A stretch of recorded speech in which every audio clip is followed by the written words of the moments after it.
Ok ហ្នឹងហើយសួស្តីបងប្អូននេះមកផេតបងប្អូនកំងទៅម្ដងទេទំហំបងប្អូនយកនេះគឺបដ ாய் 90សម្រាប់តឹងនេះគឺ40សង់ទីម៉ែត្រហ្នឹងហើយតើតមួយកម្រាស់ដែលបងប្អូនបានដឹងអញ្ចឹងកម្រាស់5មីលីម៉ែត្រសាច់កែហើយឡើងទុនសាច់កែ5មីលីម៉ែត្រមកមើលសាច់កែហើយឡើងទុនមក surface ផ្នែកខាងលើនេះគឺល្អិល smooth មកពួកនេះបើធន់ណាហើយរូបភាពរបស់បងប្រុសគាត់ផ្ញើមកឲ្យរឿង blur វាជារូបភាព JPEG ប៉ុន្តែយើង convert ទៅជាប្រភេទលក្ខណៈរូបភាពបែប vector ដល់ពេលអញ្ចឹងទៅរូបព្រាងចេញមកវាច្បាស់ឲ្យស្អាតបងស្អាតព្រាងចេញមកគឺ clear ហ្មងនិយាយទៅគុណភាពរបស់រូបភាពគឺច្បាស់ហ្មងបងប្អូនទឹកថ្នាំក៏ស្អាតដែរអានេះ background ពណ៌ខ្មៅបងប្អូន background ពណ៌ខ្មៅអានេះមានរូបសត្វនាគមួយសត្វពស់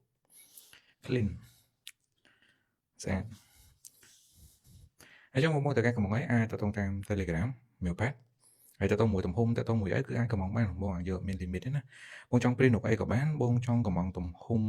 មិនក៏បានដែរចឹងណាចង់វែងចង់ខ្លីបងធ្វើ1ធ្វើ2ធ្វើច្រើនចំនួនប៉ុណ្ណាក៏បានដែរចឹងណាហ្នឹងគឺយើងទទួលធ្វើទាំងអស់អូខេហ្នឹងអរគុណបង